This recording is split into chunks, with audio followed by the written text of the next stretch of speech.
I am absolutely thrilled you're hanging out with me today because we're tackling something literally every single one of us struggles with: time.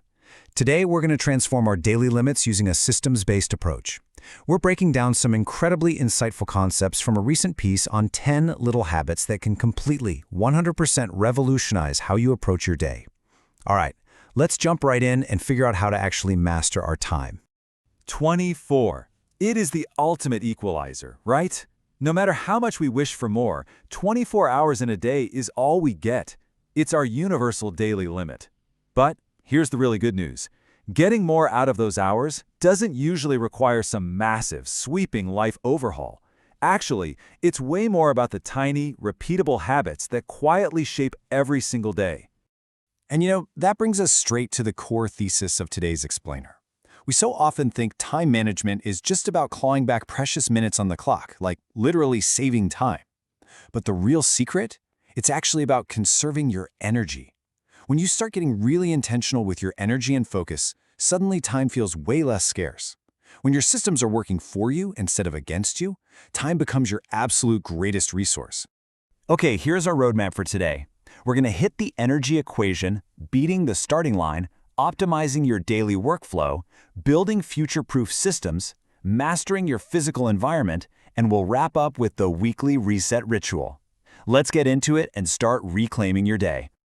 Section 1. The energy equation. Conserving your energy. Section 2.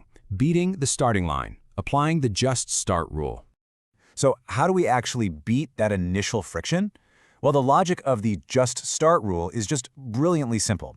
First off, if a task is only going to take a couple of minutes, do it right now. Seriously, immediately. These little tasks have a sneaky way of piling up and quietly draining your mental energy. Knocking them out right away totally prevents that massive backlog. Second, for the really daunting tasks, the ones you are absolutely dreading, just commit 5 minutes to them. That's it, just 5 minutes. Because once you conquer the absolute hardest part, which is just starting, you'll almost always find that natural momentum kicks in right behind it. Another huge help at the starting line is the rule of 3.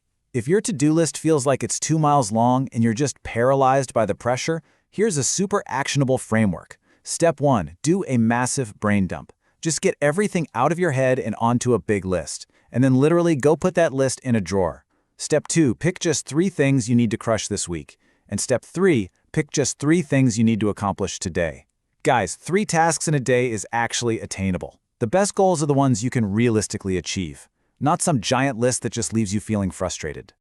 Moving right along to Section 3, optimizing your daily workflow. Batch similar tasks. Okay, I have to say this. Multitasking is a total modern myth. It gets peddled as this incredible hack for efficiency, but science literally tells us our brains cannot process more than one complex task at a time. It's really just the act of switching back and forth at lightning speed. And what does that actually lead to? Just total exhaustion, burnout, and honestly, a lot of mistakes. So the ultimate fix to all that exhausting context switching is task batching. The whole goal here is to let your brain lock into one specific type of task at a time. Like if you have admin stuff, filing, scheduling, invoicing, do it all in one go. If you have creative work like writing or brainstorming, batch that together so your creative juices just keep flowing without being interrupted by boring logistics.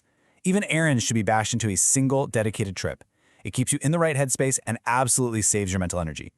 Now, you can take that batching to the exact next level with time blocking. This is where you literally lock these batch tasks right onto your calendar.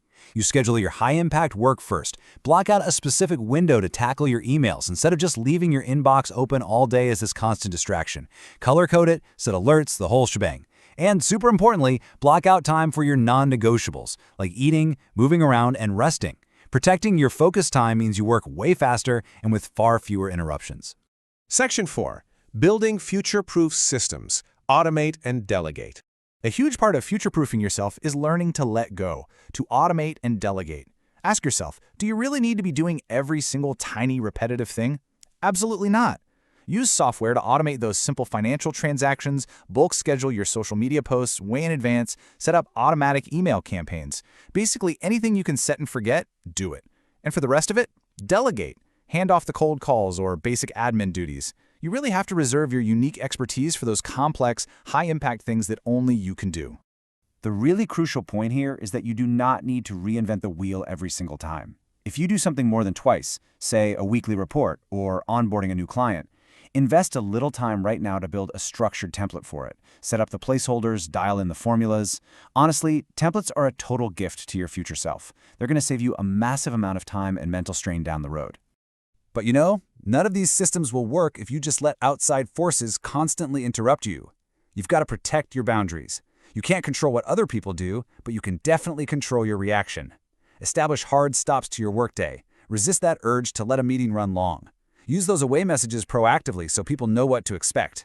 And maybe even try a phone-free morning. Delaying those morning notifications totally protects your focus before the outside world can wreak havoc on your flow. Section 5. Mastering your physical environment. Clean as you go. Let's talk about those random spare minutes. Don't just idle while you wait. Whether you're sitting at the doctor's office, riding the bus, or just waiting for a Zoom meeting to start, these quick bursts are perfect opportunities so time doesn't just slip by. You can knock out a quick phone call, clear out the spam in your email, read a couple pages of a book, or even just sit and quietly meditate on a problem you've been stuck on. Make those little spare minutes work for you. Now, I want you to pause for a second and really think about this. What is physical clutter doing to your mind? It's so easy to just ignore a messy desk or a completely disorganized room, but that clutter is actively draining your psychological energy every single time you look at it or have to work around it. The psychological impact is actually pretty wild. A messy space causes stress, distraction, and even feelings of hopelessness. To fight this, you really need to adopt a clean-as-you-go habit. Spend a chunk of time doing one major cleanup to get a good baseline, but after that, just put things back the second you're done with them. Wipe down surfaces and file papers as you walk by. It keeps the clutter from piling up and turns cleaning into this gentle, automatic background habit instead of a massive, exhausting chore. Section 6. The Weekly Reset Ritual. Set a time to take stock. Setting aside a specific time every single week to take stock is absolutely vital. Here is a super powerful reset ritual you can try. First, review your time blocks and templates. Figure out what worked and what totally didn't. Second, check in on any missed priorities so you can tweak things for next time. Third, clear your mental load entirely by getting everything out of your head and onto paper or your calendar for the upcoming week. A lot of people love doing this on Friday afternoon so they can completely check out for the weekend, or on Sunday to get pumped for Monday. And finally, just practice some brief gratitude. Acknowledge your progress and your wins and close out the week on a really high note. And that brings us to our final thought for today. What are you going to do with your extra energy? Because remember, building these systems isn't just about crossing more stuff off a to-do list. It is about conserving your focus and your vitality so you can actually apply it to the things that truly matter to you. Take this system, test it out, and see just how far that conserved energy can take you.